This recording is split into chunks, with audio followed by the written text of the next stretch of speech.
I'm Linda Buturian, and I am a writer and a teacher. I teach at the University of Minnesota. I teach in that building there. I've taught in that building there.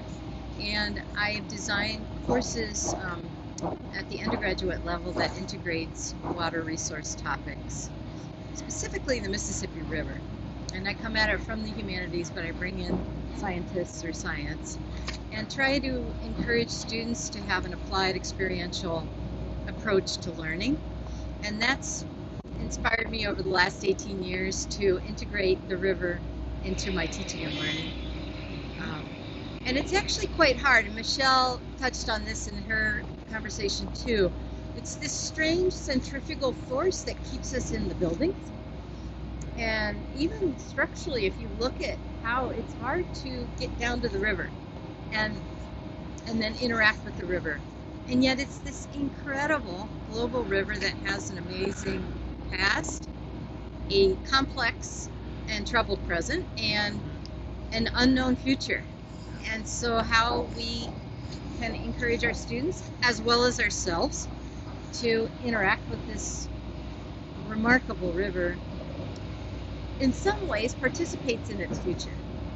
And I'm drawn to this river semester, river week, whatever it is, because I have been on the river semester as a guest instructor twice now, and my daughter Audrey was on the river semester in the fall, and it's one of the best immersive programs I've seen. And so I'll just follow Joe and I'll go where he goes, and because it gets me on the river.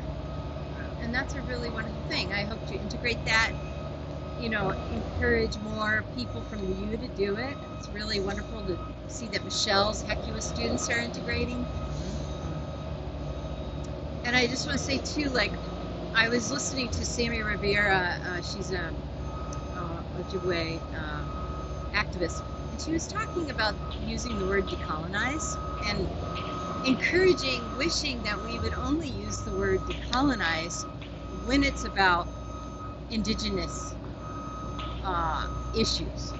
Because we're starting to use that word, and even I've used it for other things, like decolonizing the capitalist white line. But I want to bring in the decolonizing of our understanding of the river so that we can begin to understand it as, let's say, indigenous or First People understand it. That's one of the many hopes I've got. Yeah. Do you think you'll be able to use or connect this experience next week with the courses that you're teaching this fall? Do you see that as feeding into that curriculum at all? I do. I teach an art and identity course, and the students create art for social change, and they choose a social justice topic, and they choose a creative medium and bring them together to educate and inspire. And we just did kind of a brainstorming of what social justice topics they're interested in, and many of them are talking about climate change, climate justice, environmental justice. So I'm just going to weave it right in as part of their learning. Yeah, great. So you've been on the river before a couple times, and this is going to be a little different. The weather's different, as you guys can see. Yeah. Snow falling. Right. But what are your expectations, questions you have going into this next trip? What are you hoping to get out of it? What do you see as maybe different from some of the other experiences you've had on the river? Well, I have not paddled this stretch. The stretch that we're going to be on. So that's cool. Yeah. And then I think what it does is it reminds me to let go of my preconceptions. I mean, when we go out, yes, I'll want to have good conversations with the people that are gathered, and we're really going to try to unravel some of these complex issues around water quality. Does the river have agency separate from our uses? I mean, the sound that's happening is so relevant because, as you know from being on the river and my time with you, the river is a highway for commerce. Yeah.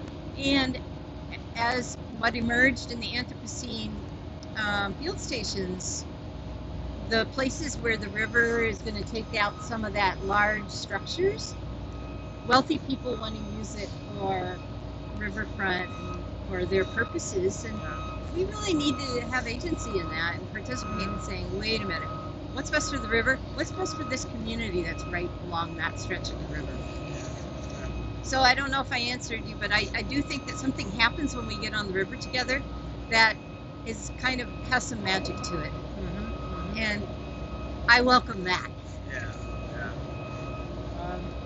We're going to be part of this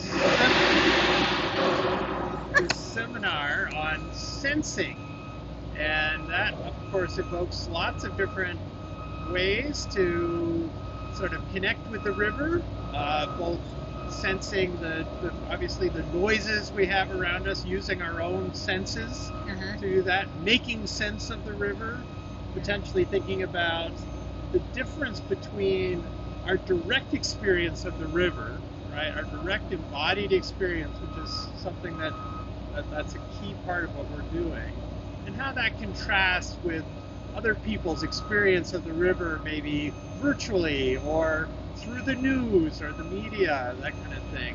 So is there a particular kind of sensing that you might anticipate, or that you found particularly useful or evocative in the trips you've done before? Well, I think of that as above, so below. So I try to listen to so below and then see how it reflects as above.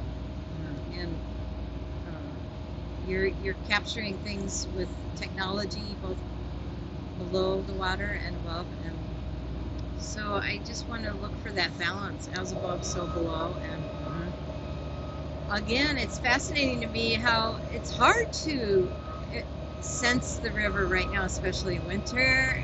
You know, the competition of noises and sounds. So I'm going to try to be as open as possible to this sensate experience of winter along the Big Muddy. Yeah.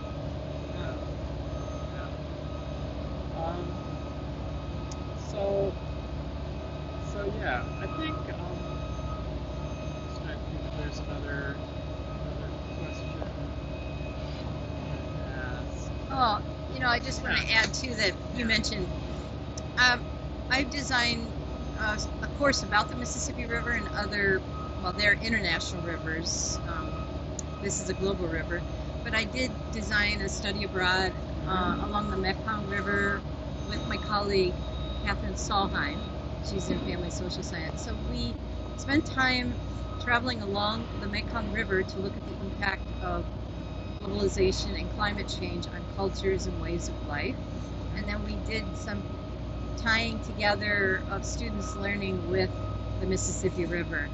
And I found that to be so helpful to see how communities along the Mekong River are resisting the impact of big dams and development to try to protect their way of life.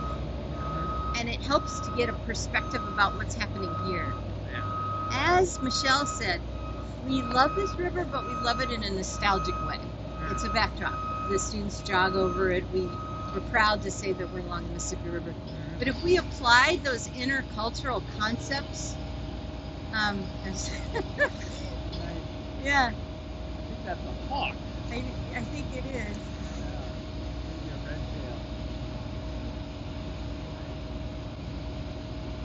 You know, the intercultural dynamics of how welcoming are you of other cultures, like students from China or South Korea, or even Hmong students, Somali students. And if we applied that to the Mississippi River, how are we doing? How much do we know about the culture of this river?